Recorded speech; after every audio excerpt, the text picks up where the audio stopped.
Hasilnya memuaskan banget nih. Akhirnya keluar dari kepala 7 lagi. Sekarang udah 69,55.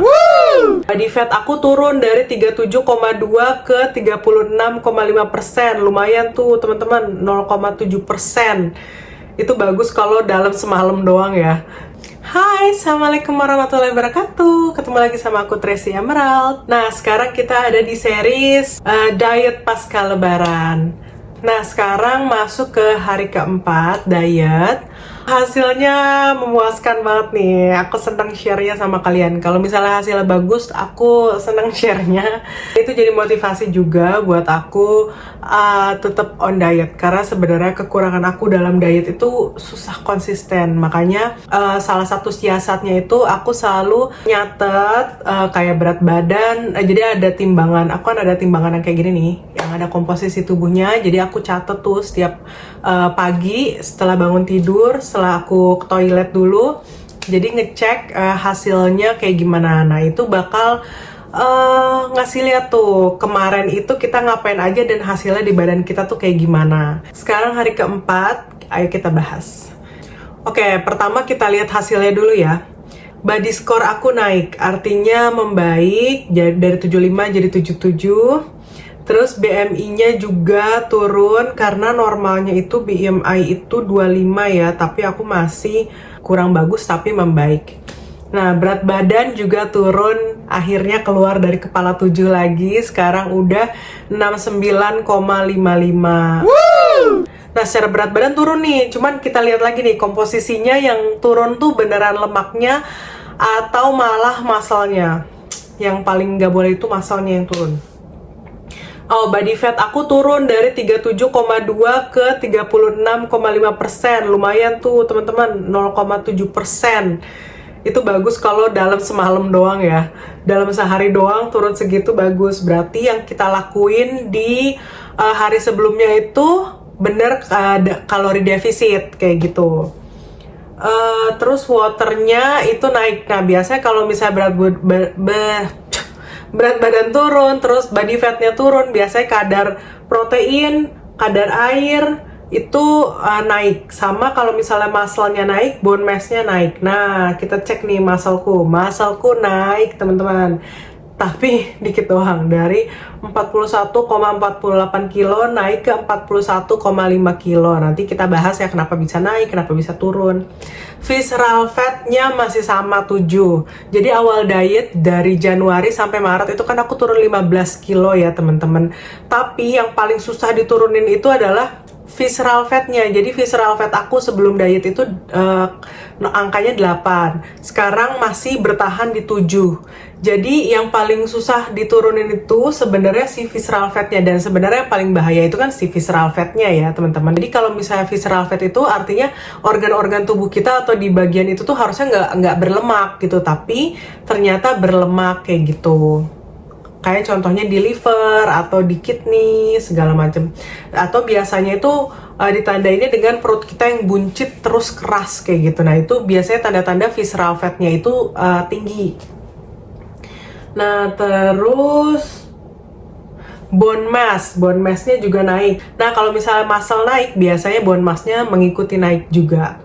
Terus body age memuda nih, dari 45% jadi 45 tahun jadi 42 tahun. Jadi umur sel aku itu memuda gitu. Karena ya komposisinya kan bagus semua tuh berubahnya. Jadi aku tuh sebenarnya kurang tidur di sini katanya, dan aku bangun masih dalam kondisi badan yang sakit-sakit. Jadi aku masih plantar fasciitusku masih sakit, punggungku masih sakit, masih pegel-pegel kayak gitu. Karena sebenarnya kalau kondisi badan kita fit, harusnya kita tuh bangun tidur tuh seger dan gak pegel-pegel dan gak sakit-sakit badannya. Sekarang pembahasannya itu adalah kenapa bisa membaik nih kondisi badan aku. Pertama itu ada faktor baiknya adalah karena kemarin aku lihat muscle aku itu turun terus karena aku itu banyakan kardio dan gak ngelakuin angkat beban. Aku tuh paling ketakutan kalau misalnya muscle aku itu menciut teman-teman, karena biasanya itu kalau muscle itu udah menciut, lemak tuh jadi gampang naik dan juga badan jadi sakit-sakit. Nah, jadi kemarin itu aku olahraga angkat beban Nah, angkat bebannya itu yang compound movement, artinya setiap gerakannya itu biasanya melibatkan lebih dari satu otot kayak gitu. Karena sebenarnya kalau misalnya namanya angkat beban itu biasanya aku bagi jadi 3 kategori. Yang pertama compound movement, yang satu gerakan itu melibatkan banyak otot.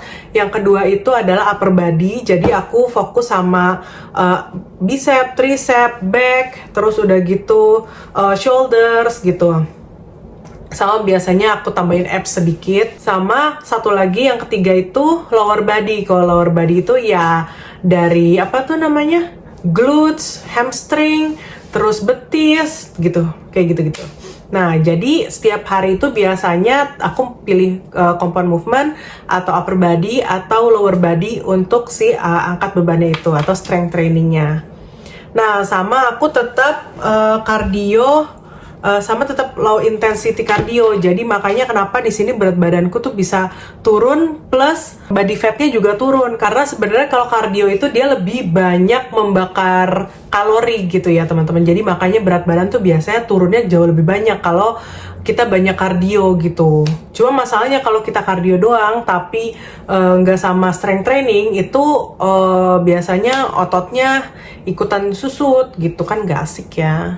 Tuh. Makanya kalau kata Aderai itu bagusnya itu kita strength training dulu, baru setelah itu baru cardio gitu. Kenapa strength training dulu? Ya biar kuat ngangkatnya. Kalau misalnya kita cardio dulu udah ngos-ngosan, biasanya energinya udah habis, nggak kuat tuh ngangkat bebannya. Jadi di sini aku juga ada faktor buruknya nih teman-teman. Jadi walaupun komposisiku tuh hasilnya hijau semua nih, bagus semua, tapi sebenarnya ini nggak maksimal karena kalau misalnya aku angkat beban harusnya itu aku istirahat lebih banyak, sedangkan aku di sini olahraganya itu kayak maghrib gitu.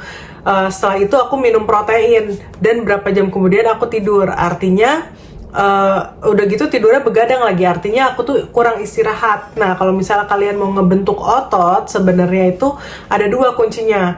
Protein harus tercukupi, yang kedua istirahat harus tercukupi. Jadi kalau misalnya kalian strength training doang tapi nggak istirahat, terus proteinnya kurang, nggak jadi deh tuh ototnya kayak gitu. Jadi faktor buruknya itu adalah aku begadang, terus udah gitu aku masukin kalori kemalaman karena aku baru angkat beban itu maghrib gitu. Artinya aku minumnya itu protein powder doang ya, supaya kalorinya nggak terlalu gede, tapi jam 9 malam. Terus tidurnya aku itu jam 12 malam, artinya kan terlalu malam ya teman-teman. Begadang itu bikin metabolisme turun dan nggak bagus deh intinya untuk badan. Terus di sini faktor makanan nih, kita lihat nih. Aku makan dari jam 7 pagi sampai jam 9 malam. Tapi dengan kondisi kayak gitu berat badanku masih bisa turun. Berarti kan aku kalori defisit tuh walaupun aku makan seharian ya kan. Jadi aku makannya itu daging-dagingan, kecuali pagi aku makan sushi 2 pieces gitu. Karena sushi itu kan ada ininya ya, ada ada nasinya gitu. Nah, tapi sebelumnya itu aku makan iga dulu, jadi artinya nggak terlalu naikin insulin. Plus aku minum apple cider vinegar. Nah, apple cider vinegar itu bikin pencernaan kita, enzimnya tuh jauh lebih cepat untuk ngeproses makanan kayak gitu, termasuk ngeproses si karbohidrat. Jadi artinya karbohidratnya itu nggak terlalu lama diolah di dalam pencernaan kita kayak gitu, jadi lebih lancar lah pencernaannya. Nah terus, nah ini seru nih, aku mau ngeliatin before sama after olahraga nih. Jadi aku tuh seneng banget ngecek sebelum olahraga sama setelah olahraga, karena itu menyenangkan hati teman-teman. Nah kita bisa lihat ya di sini. Body fat langsung turun, muscle mass langsung naik. Tapi sebenarnya nih, kalau misalnya kalian lihat kayak gini, gak usah terlalu senang dulu. Karena sebenarnya timbangan itu juga kayak nggak 100% akurat. Karena bisa jadi, keakuratannya 50% doang lah. Karena kalau kita olahraga, otot tuh nggak langsung jadi gitu aja. Tapi bisa jadi kadar air yang turun karena kan kita keringetan kayak gitu. Cuman biasanya si timbangan tuh notice kalau misalnya kita tuh habis olahraga, komposisi tubuhnya tuh biasanya jadi lebih membaik gitu. Intinya yang bisa disampaikan hari ini, yang bisa kita lanjutkan nih hal baik-baiknya itu adalah aktivitas hariannya, yaitu olahraga, compound movement, plus kardio. Nah, di sini tuh aku stepnya itu sampai 7.400. Sebenarnya kalau misalnya kalian mau nurunin berat badan gitu ya, kalorinya jauh lebih banyak, kalau bisa sebenarnya jalan kaki itu 10.000 langkah sehari. Cuman buat aku tuh 10.000 langkah kalau misalnya aku lagi nggak banyak aktivitas itu agak susah juga teman-teman.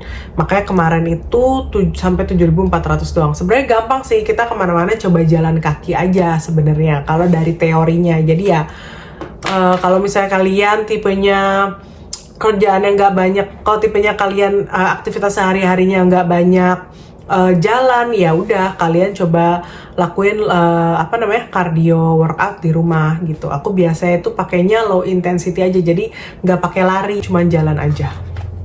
Pokoknya intinya kalau misalnya kalori mau turun banyak, banyakin jalan kaki gitu, banyakin stepnya dalam sehari.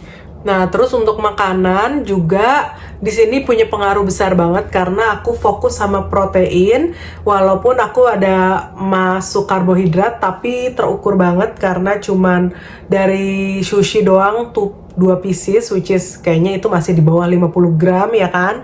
Sama juga untuk gulanya aku hanya masuk dari jeruk 2 pieces, yang mana masih oke banget lah itu. Artinya nggak high carbs, nggak tinggi lemak yang mengandung omega 6 yang itu sebenarnya pro-inflamasi di tubuh gitu.